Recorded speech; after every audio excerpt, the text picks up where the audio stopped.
In this episode, we take a look at the brand new Gerber spine, put it up against some heavy competition in the Mora Kansbol, and launch a lot of sparks.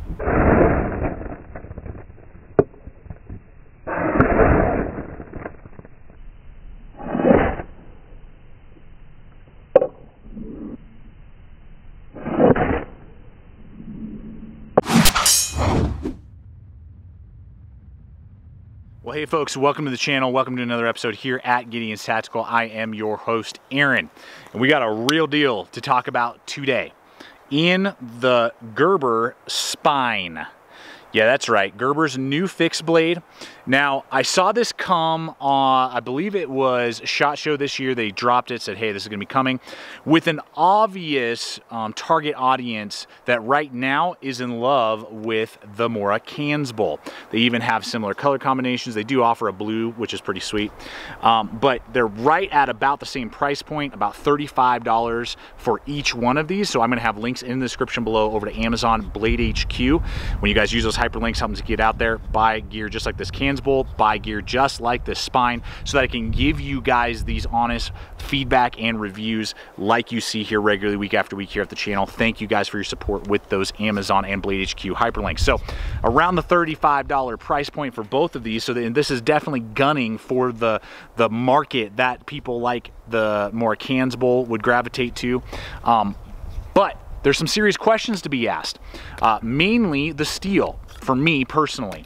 They decided to go with the steel that Gerber uses a lot on their inexpensive knives. It's 7CR 17 MOV steel. Now, right away, you're probably like, blah, because that's exactly how I felt when I heard that that's what the steel was on this knife. But I have been surprised before with other companies and testing that I've done. So we're going to do an edge cutting test. We're going to do some simple stuff versus this Mora with its Sandvik 12C 27N steel, or 27 steel. So we are going to do a head-to-head with that, because I don't want to just toss it out with the baby out with the bathwater. I want to give it its fair shot, talk about what it does have to offer and how it compares to the Mora Kansbol. So we're going to do all of that today, but it's got an uphill battle for me personally on how that 7CR 17 MOV steel is going to compete with its Mora sibling that's rocking a Sandvik steel. So let's go ahead and get to it and see what the spine has to offer and if it can compete with its heavy competition that it's shooting for,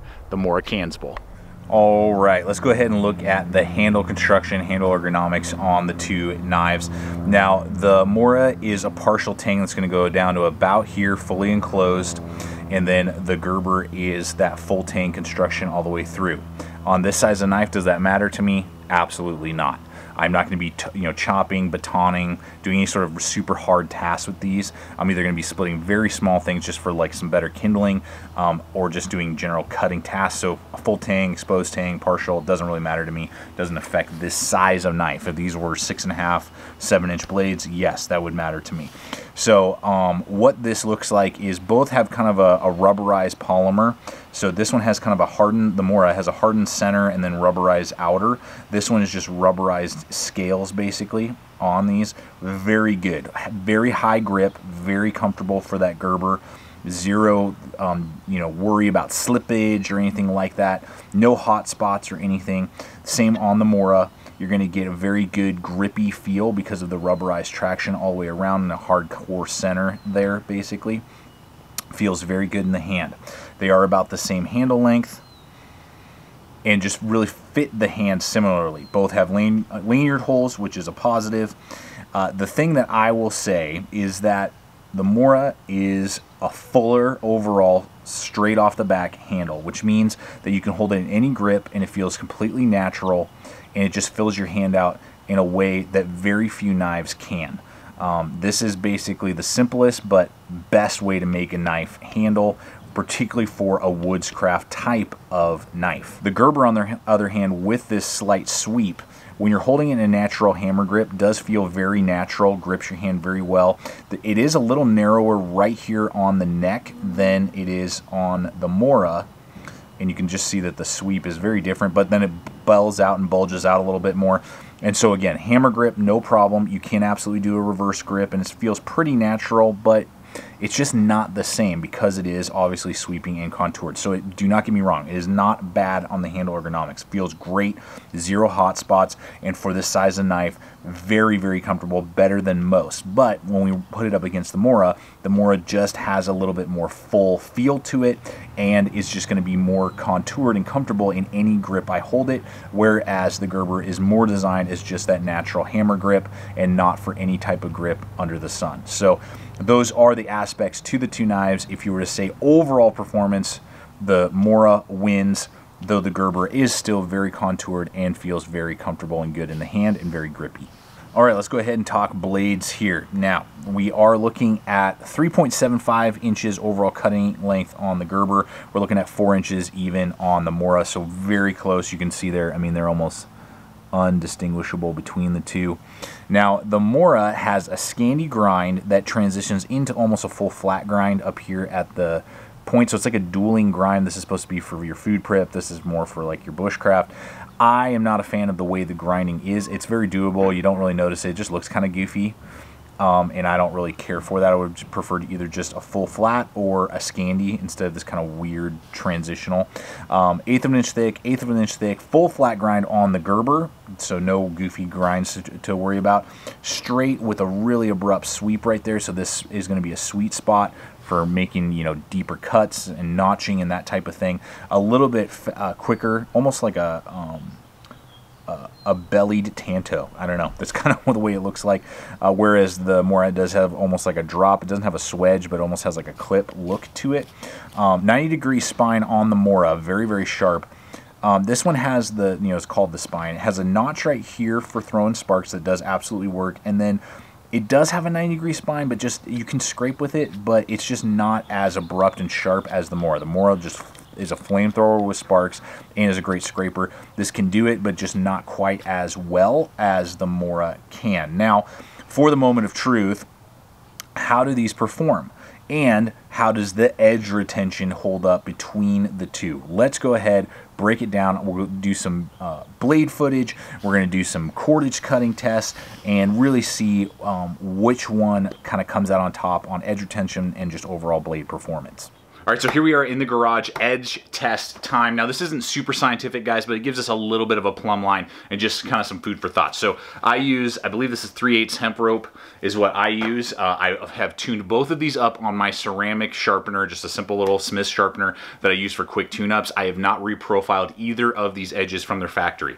And I always let you guys know that in any of these videos. If I just have to tune up on ceramic rod, I probably won't say anything. But if there's any sort of reprofiling with like diamond stones or the grinders going on, I let you guys know in the video. So all the testing you see week in, week out is with factory edges and maybe some ceramic rod touching up, maybe. So these have not been reprofiled in any way from their factory edge, only tuned up a little bit with ceramic rods. That is it. And so we're going to go ahead and start first off with the Gerber.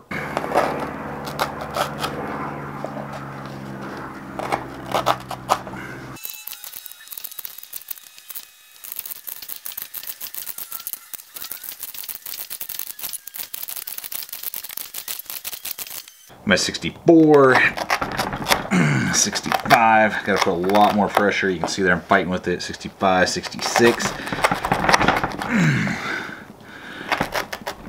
67. I'm gonna call it 67. I'm really up from the saw at this point. 67 on the Gerber.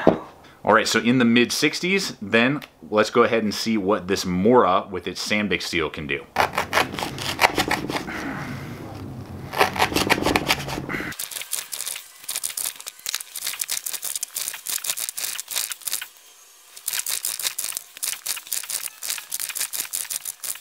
It's getting really hard. Probably one or two more. 9. 80. I'm gonna say 80. So there you have it, about 80 passes. So they're closer than I thought that they would be, but obviously the Mora is the longer edge retention of the two. Now it does have a harder steel, so it's a little bit harder to field sharpen, whereas the little bit softer steel of the Gerber is a little bit easier to field sharpen and, you know, reprofile and do what you want to do with it. So pros and cons there, but the Mora will hold its edge longer than the Gerber. All right, I hope that that section was informative, gives you some food for thought on which steel you prefer. And for the situation of just performance now. Forget about the edge retention and that aspect of it. How do these blades actually compete with each other? Now, the Mora with its Scandi grind for feather staking is a little bit better. Not by much. The Gerber actually can really hold its own and is a great feather sticker. You can absolutely do that all day long. Good notching, good triggers, good traps on the Gerber with that full flat grind. It's going to be able to do a lot of that stuff without any sort of issue, and because of how thin it is, the good relief edge, and just the design, it's a great outdoor, just general woodcraft blade, and it will excel over the Mora, in my opinion, at all food prep. So if you're doing a lot of cooking and you're doing just, you know, general camp tasks, the Gerber's blade shape and just edge geometries and stuff make more sense to me and just perform a little bit better for me. The Mora, if we're talking about purely triggers, traps, carving, whittling, is slightly better. You will notice a difference. Not a huge difference, but you will notice a difference. It's just a Scandi grind. It's edge geometry. You can't get around it. So very close. And depending on how you prefer to use your tool, more around the campsite and cooking, then the Gerber might be better blade geometry and blade shape.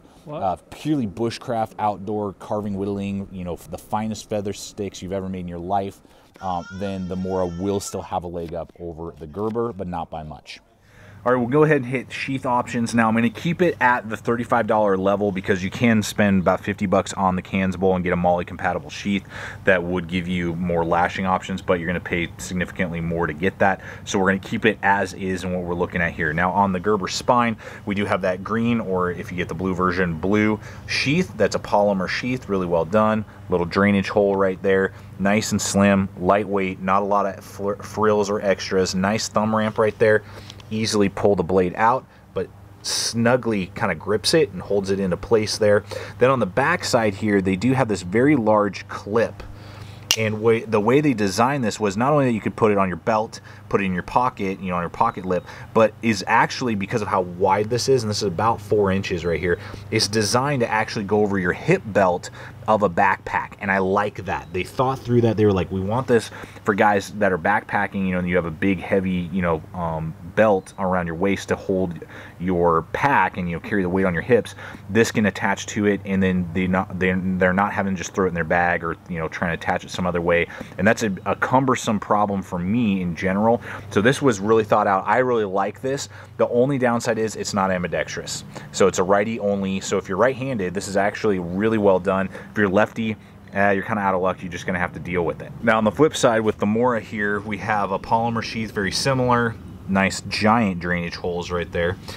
This does come with this belt attachment that's kind of like a dangle option. It is a completely ambidextrous sheath, which is nice. So lefties, this would be more your speed, more your style. And I can shake it, and I can get it to come out. So that is something just to consider. If you shake it with some force, you can get it to back itself out with the Mora. Now the Mora is kind of like a two-handed. You got to kind of grab it and pull because of how snug it is in the sheath.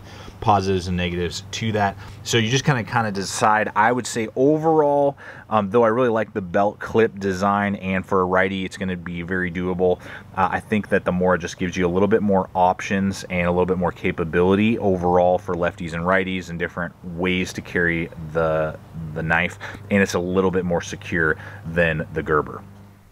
Well, it's time for us to bring this video to a close and tell you my final thoughts on the spine and how it compares to the Mora Kansbol. Well, if I only had about $35 to spend, I'm at a sporting goods store and I see both these knives on the shelf right next to each other, or I'm on Amazon and they're both in my cart, but I can only purchase one, I'm going to go with the Mora Kansbol.